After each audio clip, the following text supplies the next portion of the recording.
Get started. Hopefully you're all looking for the emotional aspects group. If you're not, then let us know and we'll direct you to the right place. The first thing we're going to start off with is a success story. She's going to talk about how she was a client of Chris Probasco. Chris is going to be our main speaker for this morning. And Nicole's just going to share her journey with you, and then I will introduce Chris for just a second and we'll get started. Nicole?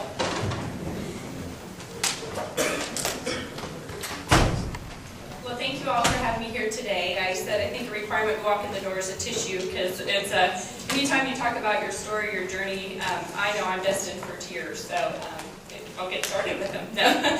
I'm here because I want to just share our 10-year story. My husband and I were married in 2000, and we were like what the gentleman up here, I loved hearing him say. We were doing our plan. We were both teachers. We're getting our education. We're trying to do everything right, plan for the future, if you will. And then when it's time to get off the birth control and you think you have control, you don't. So it's very hard. I start with a quote because it just reminds me of what you really have to focus on. And it says, the longer you wait for something, the more you'll appreciate it when you look and when you finally get it. Because anything worth having is definitely worth waiting for. And so I had to remember that quote, as well as a lot of scriptures that were brought to me. I was very fortunate to have some friends who were going through the same journey with us, and I could connect with. And so if you don't have that connection, I highly recommend finding that, whether it's through your church or support group or friend or something. My mom, there's 5 in my family. My husband comes from 5. And so they both were like, we don't understand, we can't connect with you, but we'll pray for you and we'll be there for you. But they didn't experience that. It was that you look at each other, they got pregnant, all that crazy stuff you hate to hear. So I will just kind of give you a top 5 list and then just focus on our journey with what we kind of went through and what we're still kind of going through, if you will.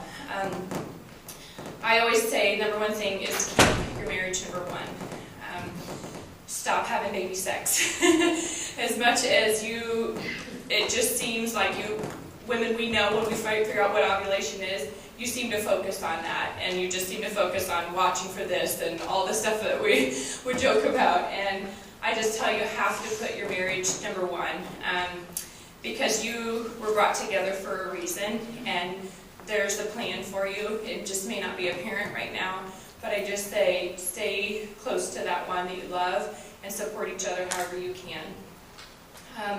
Try to focus on what you do have and not what you don't have. I keep a gratitude journal and focus on the different blessings in my life. Things that, I've been fortunate to stay, with my husband, and God brought him to me and everything, so I just have to sometimes focus on what he did give us, and that we do have a great, very close family that are there for us, so I have to focus on the positives. Pray, meditate, treat yourself, whatever. Get massages, get pedicures, you deserve it. Go treat yourself to a caffeine or whatever that they say don't do.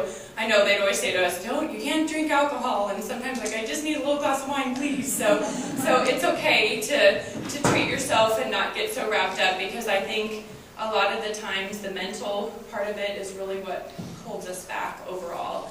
We know sometimes our bodies are not talking and reacting, but I think the mental part of what it can do and drain you is hard. As I mentioned before too, you have to kind of sometimes set some limits too. I know I've heard people say, we took out a second mortgage to do this, and if that's what you're comfortable with and you just feel like some way you'll be able to provide, but you have to kind of know and talk about a plan. My husband and I took an evaluation at church, and we were like 0% communication. I was like, oh boy, we need some help. So, it was it's one of those elephants in the room, like they said. Sometimes you just don't want to talk about it, and you run your life like this on hold, and you're walking side by side. We tried to read the 5 love language book on our way to Estes Park. One time we got in a fight over it, but so I'm trying to read it while he's trying to drive, and he's like, can't I just listen to ESPN or Sports Center or something? And I'm just like, maybe this isn't the right time for it. So but you do have to just know when they're open to that and be okay with it. Just a little bit about our journey. As I said, we tried for a year, and we went to the doctor, and they was like, have sex and then come in. We're like, oh, that sounds like, a plan to find a fun night. So we did go in, and they're like, we're not seeing anything, there's just, we don't understand. So we kind of took some time to just evaluate what we needed to do and who we needed to see. We went to one fertility doctor, and we did 2 IUIs in the springtime. And I remember someone talking about doing shots in a bathroom or whatever. My husband's a basketball coach, and he had to be at a tournament. So I had to have a friend come over. Her husband's dad was a doctor, and he goes, I know how to do shots. I'll get you pregnant. I'm like, this seems a little weird that my friend's husband is going to get me pregnant. Well, wait a minute. So did the shots and for IUI, and it failed. It's really hard. It's pretty crappy. So we're like, 1 more month, you think you'll get 1 more shot. So we did it again, and it didn't work. And I was teaching at the time, and I was way stressed out. And I was like, I need a break. So I did do a career change. I knew I was trying to please so many people, my husband, myself, and I just knew I had to take a step back. You can't quit your job, it's not always worked that way. But I was blessed to find a job that I could just relax a little bit more. And I hate when they say that. Just relax. My dad says that to me all the time. I hate it. I'm like, stop it. I got a dog. We got a dog. We adopted a dog. She was 7. And sometimes I think she was our little angel because I put so much energy into figuring her out. So just working in that, and we just said we just need to take a break. I was getting books from the library and just literally driving myself insane. Trying to understand why in these 3 years' time this wasn't meant to be. And, we're great parents, there's shitty parents out there, why not us? That whole feeling. And anyways, and I wasn't even going to share this till the end because I know where I've been to this conference and went through things before this, but we got a surprise. And we were just like, I took about 10 pregnancy tests and I was in shock. And my husband said, we're not telling anybody because what if this doesn't work? We've been through 3 years of things that aren't working. And I said, you know what?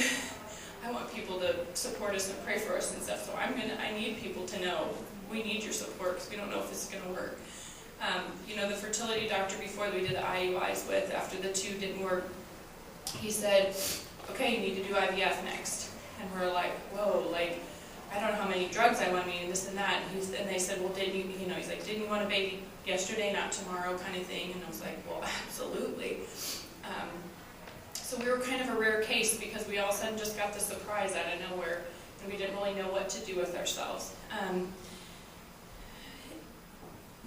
It was great that we have Graham in our life. We are very blessed, and I absolutely love being a mom, but I wasn't done having that yearning to be a mom.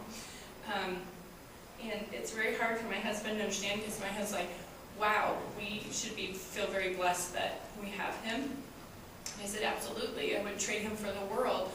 I said, but, he said, Mommy, Daddy, why don't I have a sibling? Why don't I have a brother or sister? And that was really hard. And, but we had to take a little bit of a break just to save our marriage. We knew that. And we had to just focus on what we did have once again. And then we started the journey again. One summer, we'd always focus on summer because we were teachers, so it felt like that was our summer journey. We tried to take a vacation, but we knew that there was going to be some infertility stuff mixed in. We did another IUI with a different infertility doctor. I didn't want any more drugs in me. It didn't work. We did another summer. We tried acupuncture. Didn't work. And then we decided, I try to live in this oh well world instead of what if. So I just said, why don't we try IVF? My husband said, all right, we both we had to have surgery. My husband had to have surgery. That was really hard because men, as you know, it's really hard for them to accept that. And he did the surgery, and I know to this day it still bothers him. He knows though I had everything of my hoo-hoo, and so it's kind of, I wasn't saying, well, I had to do it, you had to do it, but that was really hard. And so last year we said this has got to be the end of my journey. I have to accept this. So we did IVF. We started a cycle, and I wasn't producing anything at all. So that was really hard. So I wanted to own that responsibility. See, I say to my husband, see, it is me. And so we said, okay, switch doctors again. I'm sorry to sound that, but we were at 3 different doctors, and that doesn't sound real consistent, but we just had to be somewhere where we felt comfortable. So then we went to a final doctor, and he got me stimulated, and I was producing all sorts of eggs, 12 of them, woohoo, let's go. And I was excited. I'm like, see, that other doctor didn't get it. He understimulated me and all that. So I had 5 babies, and I was like, yes, this is finally our time. And they are our babies, and you own them, and you love them.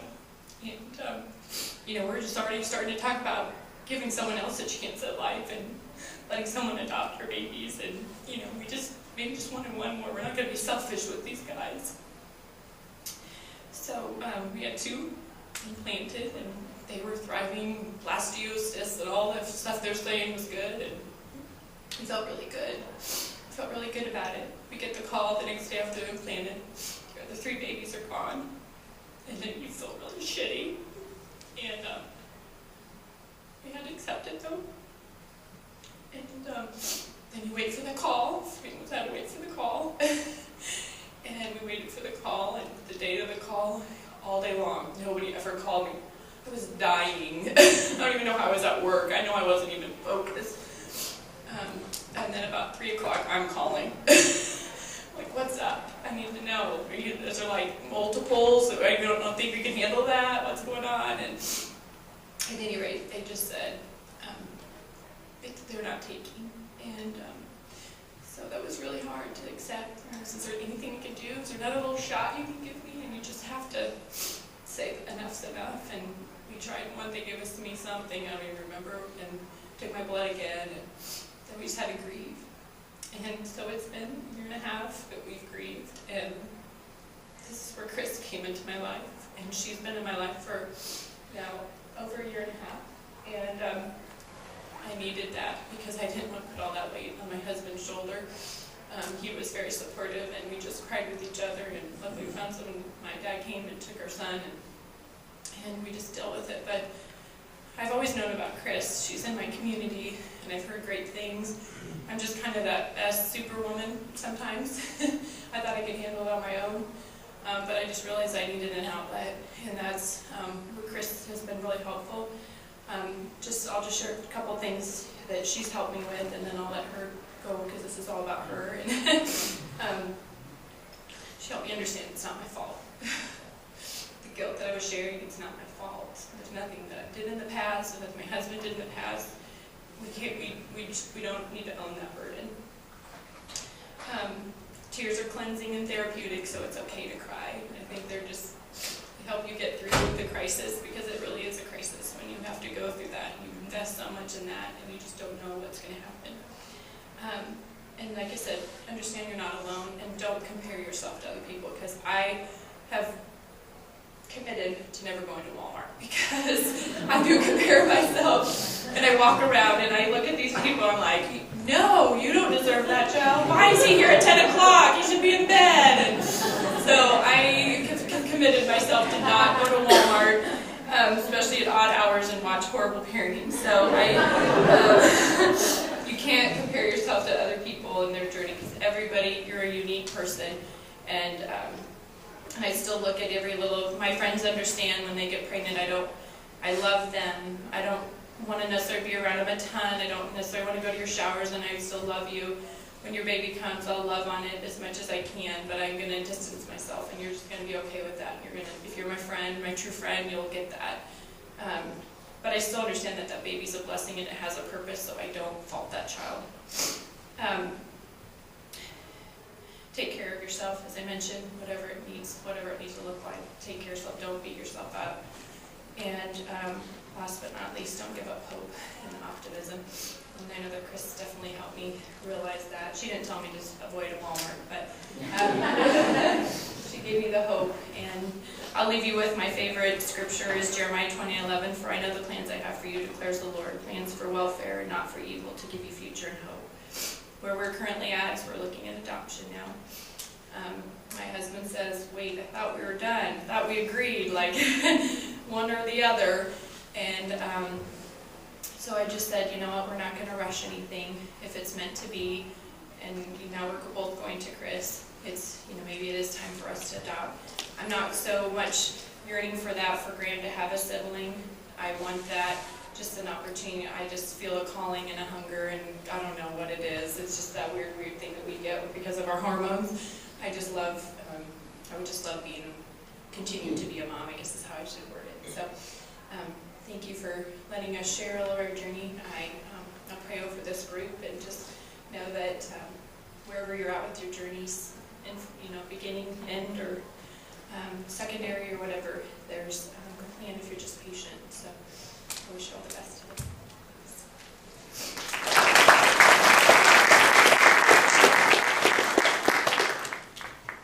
Goodness, now I get to look at this wonderful picture.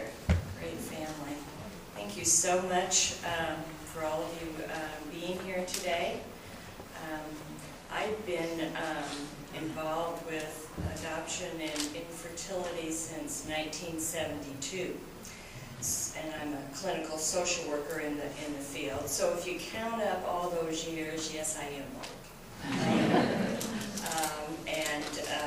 So I've been at this for quite a long time. I worked for the state of Missouri doing special needs adoption.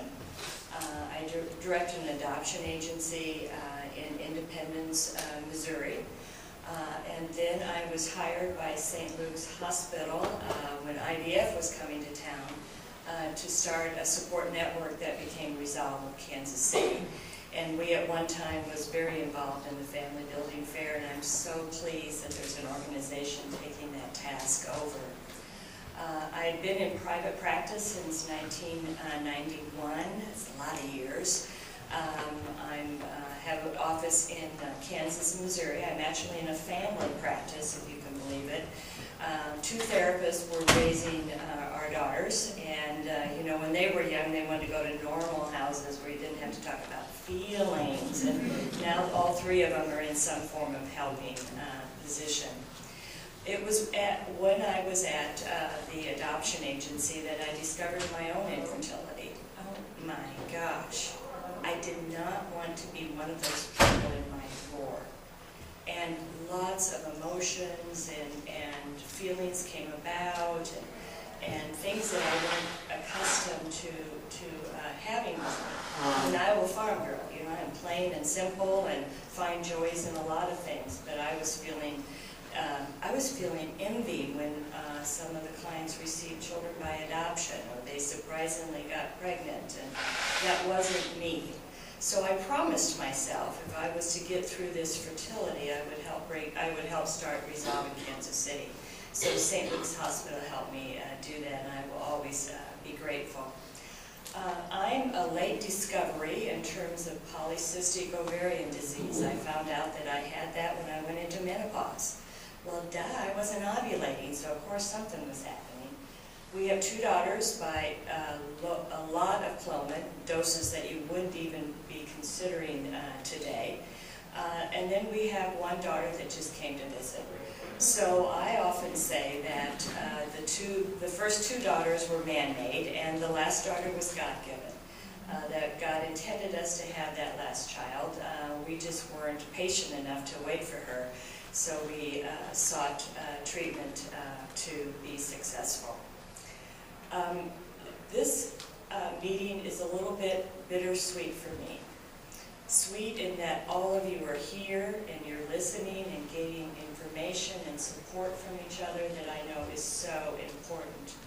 And bitter in that last year I presented with Dr. Dan Stewart. We talked about embryo adoption in our program together. He passed away on May 29th, 1913, and I miss him dearly. And so in his memory, I brought a magic wand with me. Now, if anybody has seen Dr. Stewart, you would hear, well, if I had a magic bowl, a crystal bowl, and I could predict your future, everything would be okay. But I can't do that. As good as fertility treatment is, there's still a lot of unknowns.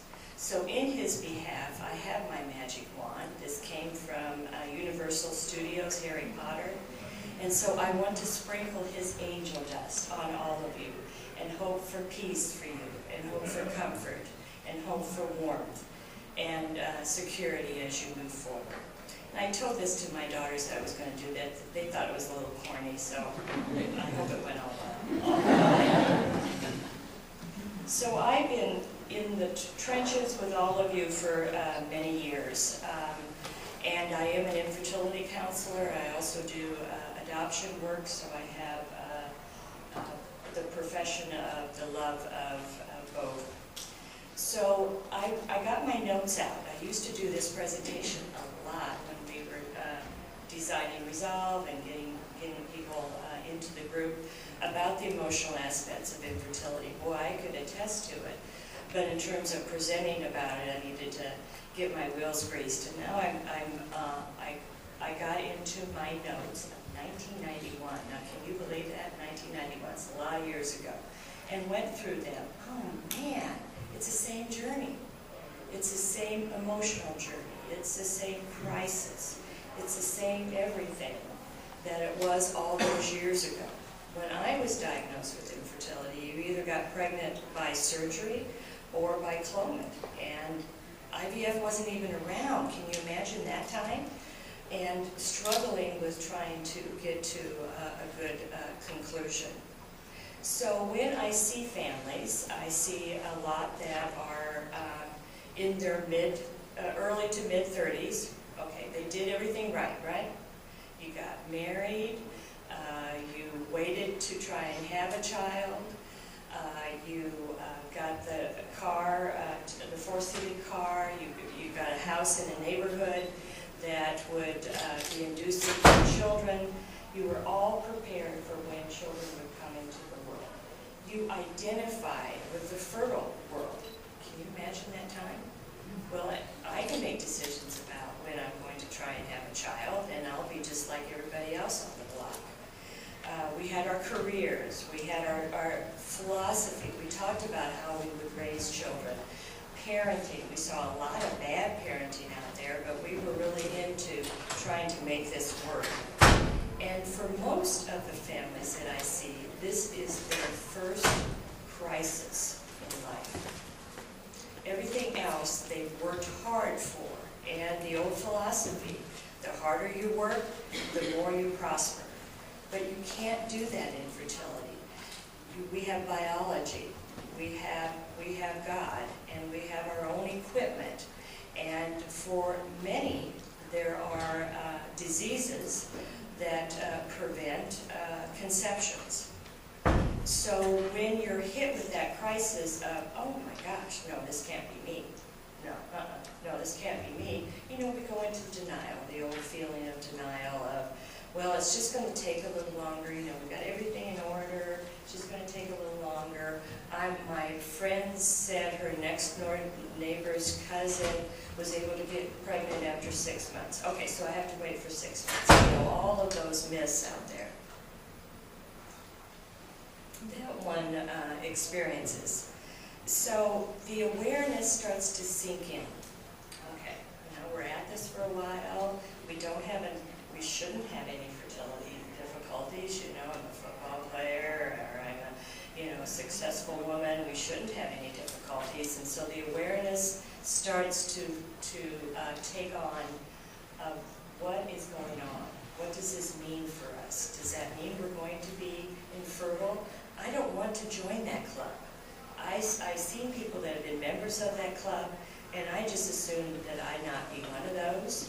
And we all would just as soon not be here today, but we're here today trying to support each other. So we start asking questions. Does this really mean that we're infertile? You know, we've been trying here for a while, 6 months, almost a year. Do we really have to time the thing? I mean, can't we just have some joy in our life and just kind of be spontaneous and have have relationships as we wish and conclude with a pregnancy. So maybe it's taken a little bit longer than we anticipated. Maybe we should check in just with our, next time we have our gynecology appointment, maybe we'll just check in and see, what's going on. And even today, gynecologists are not sending folks to the specialist as soon as I think they should. Okay, you've only been trying for 6 months, give it another 6 months. Has anybody heard that in this room? Yes, many. When maybe there could have been a little bit more intervention early on, that would have been helpful. But so you just, are we doing everything we can? And then you start speaking out loud about it. We really want to be pregnant, we want to have children, and things really aren't working for us. And then all the myths come. Now, we've already seen some of those from our earlier presentation, but it's the myths of take a vacation, switch sides of the bed, adopt and you'll get pregnant, relax and you'll get pregnant, and all those kind of myths start coming about, and then you feel more isolated. They're really not understanding what I'm going through. I hear all this stuff, and again, I don't want to be part of the crowd. So we go into our next phase of getting information, and getting good information. Now, when we started Resolve in Kansas City, we had monthly meetings. There were 60 to 75 people in the room. We were at this old church in Westport next to Price, and we had to get a bigger room because there was so many people coming. Well, guess what? No internet. We had a few books about infertility. We had just one specialist in town, and then another one working half-time in this. So we did not have the information we needed in order to make good decisions and in order to support. Now, can you imagine being an infertility patient today without the internet? I mean, you're on it all the time. I got this little what's going on with this, what's going on with that. So you get informed, you get knowledge, and then you get to a specialist. Now, I know a lot of people that get to a specialist think this is it. He or she will be able to pinpoint what's exactly going on. Maybe I just need a little medication, maybe we need a little tweaking here and there, and then you find out there's a diagnosis. And then you join the club of the infertile. 1/6 of the married population has infertility difficulties. That's a huge number. It's a huge number. We then try to get into the testing of what's all going to happen. And I was doing my research, and when I used to give this presentation, we would say that 50% of those that seek treatment will be able to have a successful genetic pregnancy. Today, it's 60% will be able to have a genetic pregnancy. And the reason the increase, medicine's gotten better, but the ICSI process of where you take a natural egg, a natural sperm, and forced fertilization is now with us. That has increased the percentage of a genetic pregnancy. However, for the remaining, a genetic pregnancy probably isn't going to happen. And this is where the fertility business has boomed. With donor pregnancies, sperm donation, egg donation, and embryo adoption. We believe that there's over 60,000 children that come into families in some form or another by a donor conception. That's a lot of kids. So we have the remaining percentage that we just don't know what's going to happen. So adoption may be the possibility for your child-free living, and going further to look at options. This requires a lot of strength and a lot of emotions to complete. When you first get to the fertility clinic, I do see some that are just starting out. They have so much energy, so much hope, so much belief. This is what we needed. All we needed was just to get here, and it's going to happen. The same desire to parent one child is the same desire to parent 2 children or more children. When we thought we could plan, And teachers are the worst in terms of planning. Okay, so we're going to get pregnant this month, so that means we have the baby in around spring break or April. We'll be able to take our maternity leave. We'll have the full summer with the baby. How great is that? Now, you remember when you thought you could plan that. That's not true for us. We're robbed of our experience to be able to spontaneously become pregnant and to enjoy everything that follows. Of the percentage of those that will not become pregnant with a genetic child is male factor, female factor. We've heard a lot about that this morning, and also unknown. We didn't hear a lot about the unknown factors with fertility.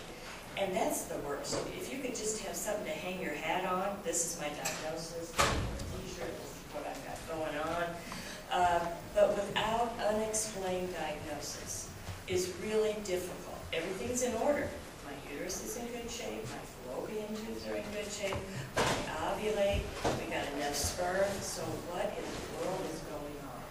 So that now is a research opportunity, and everything happens in England. That's where the first IVF baby was born, Mary Louise Brown in 1978. So there's lots of research going on unknown infertility. And the hypotheses are that we're eating too many hormones, there's too much pesticide, and we're injecting that, which is causing difficulties, especially with male factor infertility and also for female infertility. How interesting. The world we live in is causing reproduction problems. So it's interesting somebody like me, but maybe not to all of you, but the feeling of we're going to get this solved. It's going to happen, we're going to get pregnant, we're going to be able to announce it at Christmas time. Oh, how many people I see in October that really want to be able to put things together. So if I'm pregnant in October, that means almost 12 weeks at Christmas time, and I can make a big announcement. I can open a present and say, this is, we're going to have a baby. My middle daughter did that for us. She gave us all little boxes to open up at Christmas time, and she announced her pregnancy. I was so, and that was bittersweet. Let me tell you, it was bittersweet. It's my own daughter. She got pregnant after the first month. Can you believe it? Here, I stood on my head for her. And I found myself being jealous. Oh, it's such a hard feeling to have. Such a hard feeling to have. And, you know, fertility continues to rob you of joy, no matter how many kids you have, no matter how many grandkids you have, because you had that experience that was so gut-wrenching that you don't forget it, but you will forgive. You will forgive that time in your life, that you weren't able to make this happen because you made other things happen. You took charge, you went ahead, and you moved towards the future, and always a direction of the future. I think fertility, for a lot of reasons, is one of the worst life crises in a person's life, because it affects so many areas of who you are. Physically, mentally, medically, emotionally, psychologically, sexually, financial, and spiritual. It's all those crises. And I know we've all suffered probably loss or death of a parent or a grandparent, and that, of course, is devastating. But they lived their lives. We haven't even got a chance to get a little baby into the family that can live their lives, and we can be part of their lives. So the life crisis, I think, is enormous. And a job of a therapist is to find out where you're at in that process of trying to manage your fertility. Are you thinking about different solutions for the future, and what are some of the issues with that? So we have to find out where you're at in the process as therapists, and then help you manage so you don't get stuck. Getting stuck is the worst thing ever. Getting stuck in the what ifs. What if I go to this doctor? I went to 4 different doctors before I got to the reproductive endocrinologist that just came to town. I can remember to this day what each one said. Sorry, just not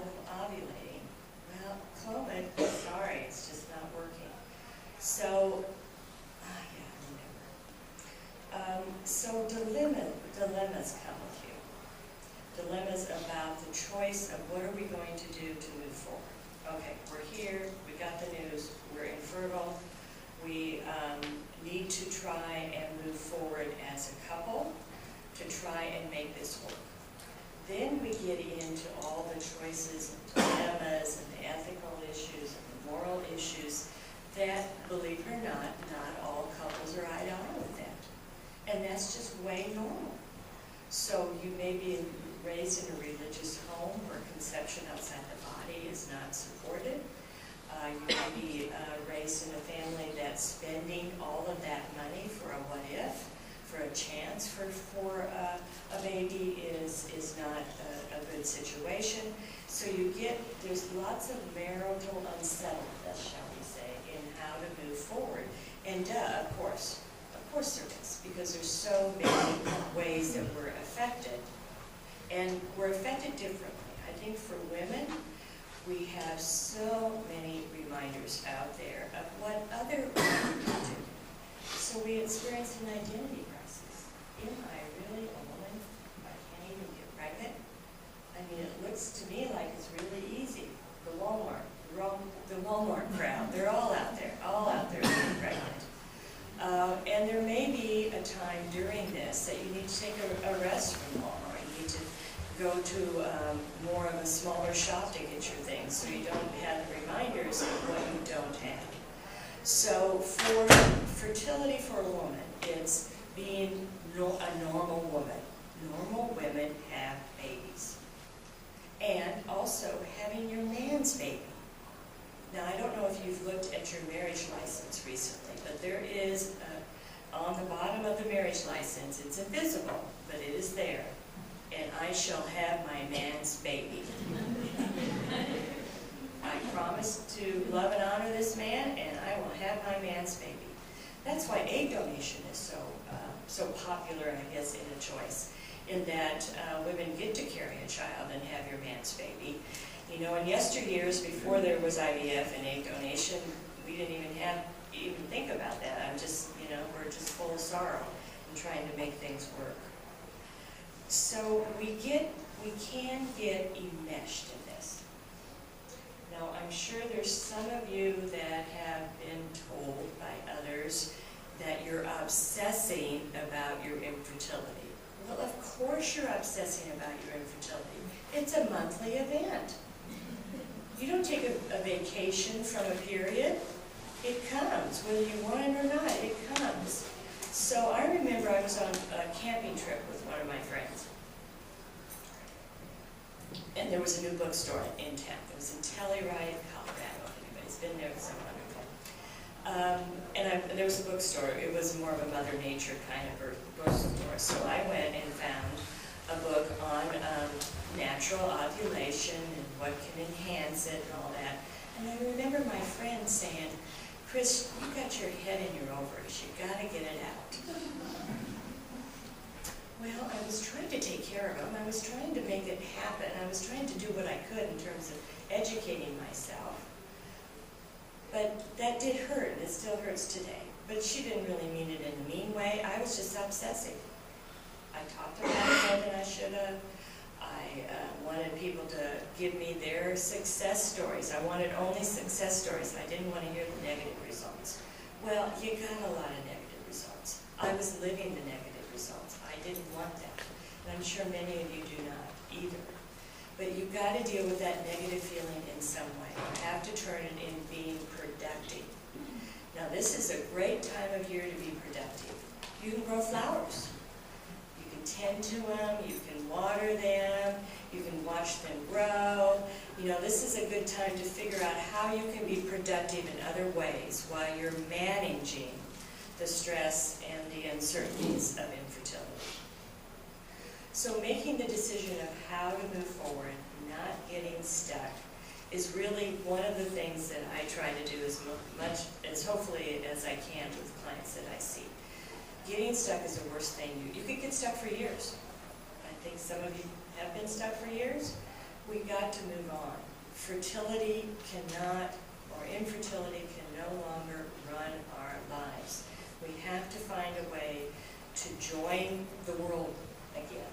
Will we always have this burden? Yes, we will always have this burden. Will we have the feeling of sacrifice and comfortableness and memories? Yes, we will. But you will find a way to be successful. And successful is living through this, and successful is a devotion to your marriage and moving forward with as much opportunity as you can. And you may need to grieve the birth of a genetic child. That may be part of the experience that the infertility has brought to you. And there's lots of ways to do that. I encourage people to perhaps plant a tree that would represent the child they couldn't bring home. To send balloons free with little notes saying, I tried to bring you home, I worked as hard as I could, but it's now time for you to be free and for us to be free. I had one client that got a baby picture of her husband and her, put it in a little test tube, and buried it at her grandmother's grave. So I now give to you the spirit of the child that we had so hoped to bring home, for you to take care of and to nurture. And it's now my time to separate from that child and to allow them to be free as well as for myself to be free. Now, I'm not saying this in a Pollyanna way. I'm not saying that this is an easy thing to do, but it is required in order to get to that sense of hope again, that sense that we're going to be okay. A lot of people that I see that are in the grieving process, they get it going well, they identify all that they're losing and all the things that they have sacrificed, and then they want to get to the end to feel good. You know, can I do that in a day? No, not really. From a therapeutic viewpoint, it takes really a full year once you've closed the mission to have a genetic child, to fully grieve that child. You've got to go all through all the first, all the Christmases, the anniversary of my first IVF. You know, I did make babies, but they weren't able to stay. What do I believe about souls entering the body? Is there a soul that I need to pray for? What is it that I need to do in order to let go, to move forward, and for us to have the best outcome we can for our marriage and for our relationship and with our friends and family. Now, when I was going through the infertility, it was my sister-in-law. I can't stand her, and I still can't stand her.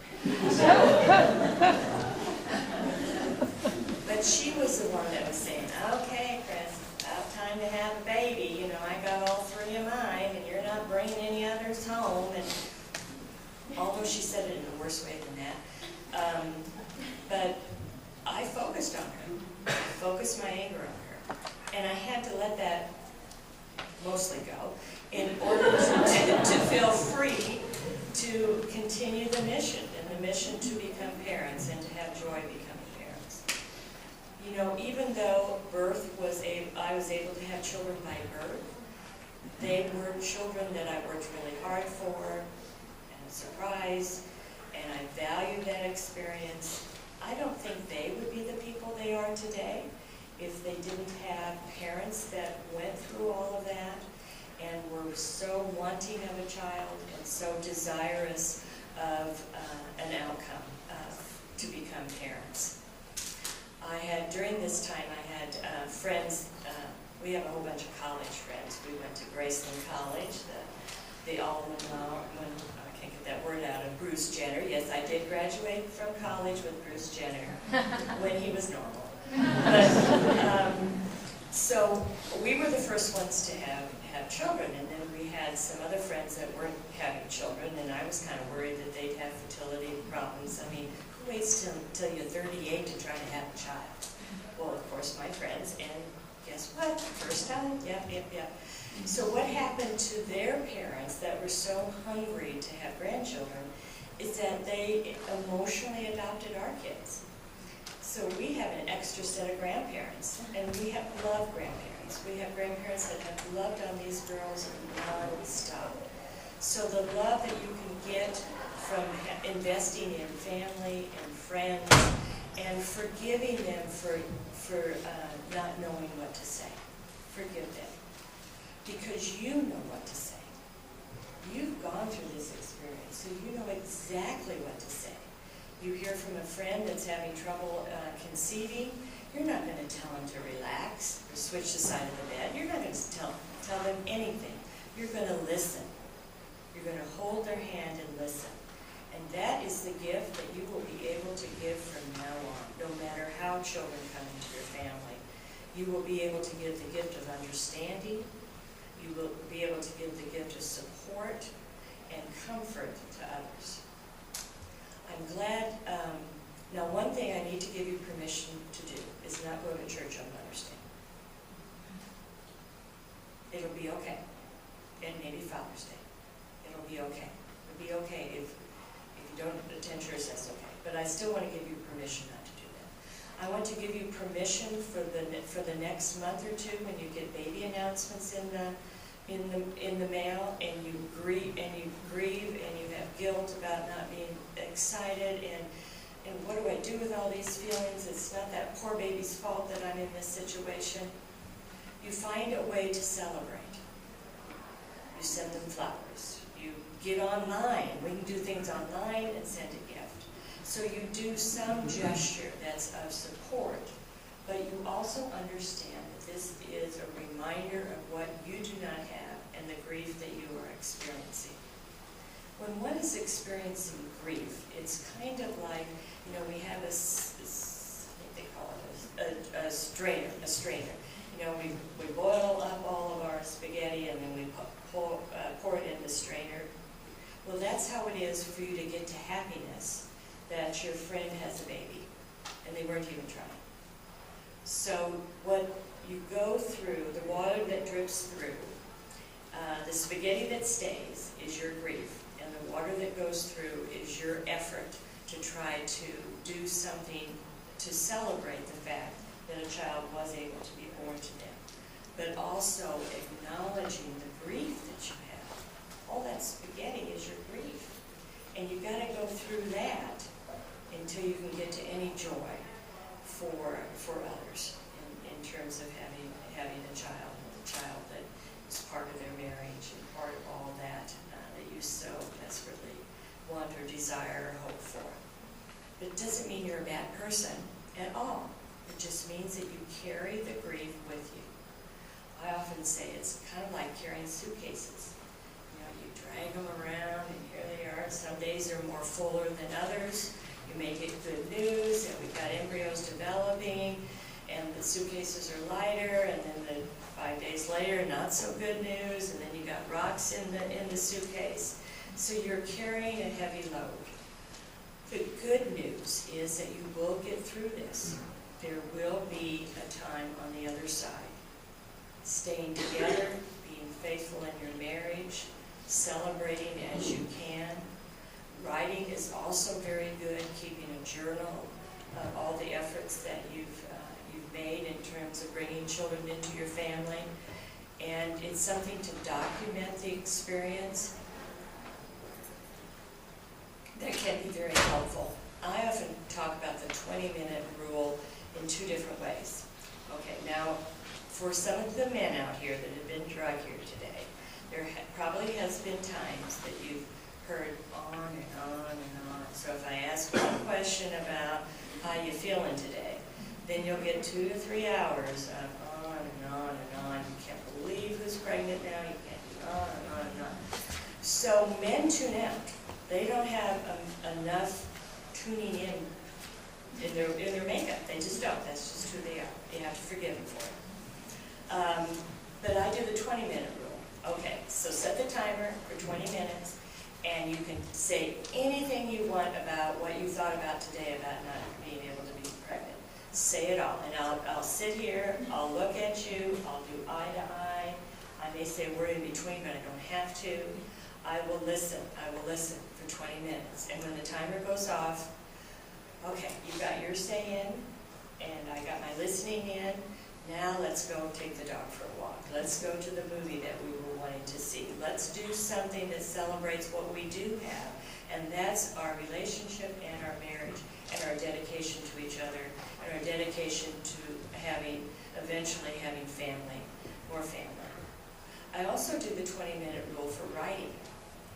Okay, so you know when I give the writing assignment, you can tell the others are going back in their head, sure, Chris, that's going to be helpful. But it really is. So you set the timer again, get a pen and paper out, write down everything that you thought about in terms of your fertility today. You can't believe, how many pregnant people I saw, some were smoking, can't believe it, you can cuss, you can do whatever we want. And when that 20 minutes is up, you got your information and you tear it up. We took care of it, we got it out. So when it stays inside, then it stays inside as intense anger towards ourselves, which is guilt. And none of you have done anything wrong to be in this spot. You just happen to be in that club, that infertility club, that either by nature or by disease or by whatever brought you to that club, by that entrance, you belong. So getting that out is so helpful. So you feel lighter, you feel, okay, I took care of that feeling, those feelings, it's gone. Now with the paper, you could burn it, you went outside in this barbecue weather, you can put it on top of the barbecue and burn it all up, you can put it down the drain, you can tear it up and stomp on it, whatever you need to do to verify, I got that out. And I need to continue to get that out to take care of myself. Because guilt within will eat you up. It will put distance between relationships. You could be subject to depression, of really kind of hard emotions that can get into your core and your gut. And it's much harder once it gets there to get it out. I see clients that had something happen when they were 20 years ago, and I just say one or two words of, here it comes, because they were ready for it to get out. You have to be ready to get it out on a daily basis if you're really in high stress and high emotions regarding the fertility treatment. So when is enough enough? Oh my gosh. When is enough enough? I don't know. For every couple, for every person, that's different. For every couple, they could be on a different page. I remember the first president of Resolve saying, I'm always 9 months behind my wife. Kind of funny, 9 months with a baby, 9 months behind his wife. But I think there is some truth in that. I think women are more ready to look at alternatives, of looking at how to grow their family much sooner than men. Because men believe eventually, if you try hard enough, you'll get it done. It doesn't work with fertility. So nurture your relationship, take care of each other, and know that there will be a bright future ahead. And when you make the decision of how this is going to work for you, with the alternative or with adoption, then you're going to get that freshness back. If you've done your grief work, you're going to get that freshness back that you had many months ago, many years ago, when you first went to the specialist thinking I just need a little tweaking. With successfully grieving and knowing that there's a plan, and we have to continue to work forward to reach that plan, will give you much success in your life. And I wish much success for all of you, and I wish lots of angel dust for you so you can help figure this out and go on with the day. Congratulate yourselves for being here today. Go out for lunch. Go do something that you usually don't do. You're together. The Nelson's Art Gallery. Do something to honor the family you do have.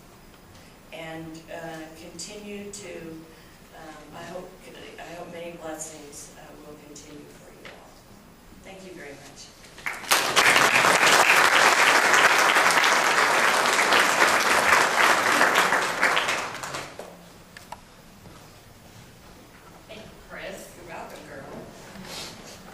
Hopefully you guys can all hear me.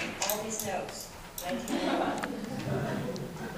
think one of the journeys that's not ever gonna change unless they suddenly can just put a baby in like 20 more years and everybody's good. We're gonna break for a few minutes. If you haven't got your slips in all the booths, run around and do that real quick. I do want to say, if any of you are looking for more emotional support after this, Kansas City Infertility Awareness did start a support group that we are meeting monthly now. We meet kind of off the Brookside area. We tried to pick a central location because everybody's driving from all over. There are a few support group girls in this room. I'm not going to call them out, but if you're interested, let me know, and I will be happy to answer questions, and you'll hear a little bit more about that later. So go put your drawings or your names in the drawing, get a quick drink or snack, and if you have trouble finding your next session, let us know. Adoption is in this room. Thank you.